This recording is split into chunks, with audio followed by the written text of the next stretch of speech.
வணக்கம். Welcome to Archana சமையல். இன்னைக்கு இந்த அவரைக்காய் வச்சு ஒரு கிரேவி தாங்க பண்ண போகிறோம். வாங்க இதை எப்படி செய்கிறதுன்னு பார்க்கலாம். இதுக்கு 1/4 கிலோ அவரைக்காய் எடுத்து வச்சுருக்கேன். 2 பெரிய சைஸ் வெங்காயம், தக்காளி தேவையான அளவு, கொஞ்சம் கருவேப்பிலை, இவ்வளோ தாங்க இதுக்கு வதக்க வேண்டிய பொருள். இங்கே பாருங்கள், இந்த அளவுக்கு பெருசு பெருசாக கொஞ்சம் கட் பண்ணிக்கோங்க. ஏன்னா நம்ம குக்கரில் செய்ய போகிறோம். முதல்ல இதுக்கு தேவையான பேஸ்ட்டை நம்ம ரெடி பண்ணி வச்சுக்கலாம். 2 ஸ்லைஸ் தேங்காய் எடுத்து வச்சுருக்கேன்.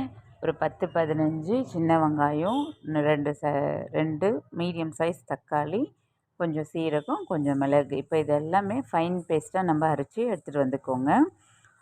ஒரு ப்ரெஷர் பேனில் நல்லெண்ணெய் தேவையான அளவு,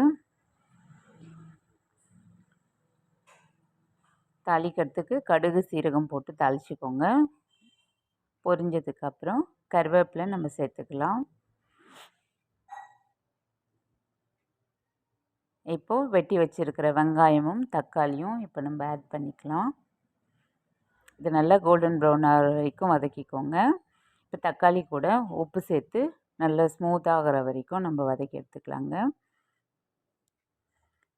இப்போது அவரைக்காய் ஆட் பண்ணி அதையும் ஒரு 2 செகண்ட் நல்லா நம்ம ஃப்ரை பண்ணிக்கலாம். இப்போது அரைச்சி வச்ச பேஸ்ட்டை நம்ம இது கூட சேர்த்து ஆட் பண்ணிக்கலாங்க. பச்சை வாசனை போகிற வரைக்கும் இதை நல்லா மிக்ஸ் பண்ணிக்கோங்க. இந்த ஸ்டேஜில் 1/4 டீஸ்பூன் மஞ்சள்தூள் ஆட் பண்ணிக்கோங்க.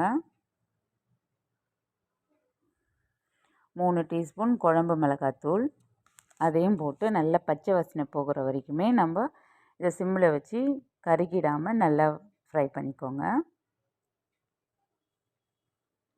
இப்போ எண்ணெய் பிரிகிற அளவுக்கு நம்ம லைட்டாக வதக்கிக்கணும்.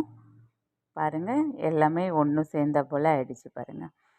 இப்போ இந்த ஸ்டேஜில் நம்ம மிக்ஸி ஜாரை கழுவி ஊற்றிக்கலாம். இப்போ இப்படியே கூட நீங்கள் சிம்மில் வச்சு காய் வெந்ததை மூடி போட்டு வேக வச்சுக்கோங்க.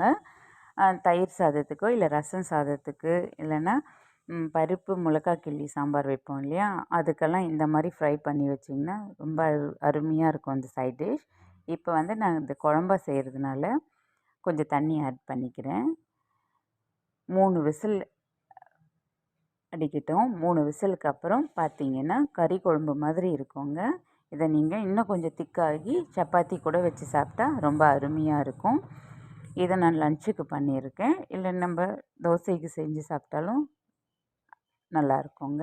இந்த வீடியோ பிடிச்சிருந்தா லைக் பண்ணுங்கள், ஷேர் பண்ணுங்கள், மறக்காமல் கமெண்ட் பண்ணுங்கள். நன்றி, வணக்கம்.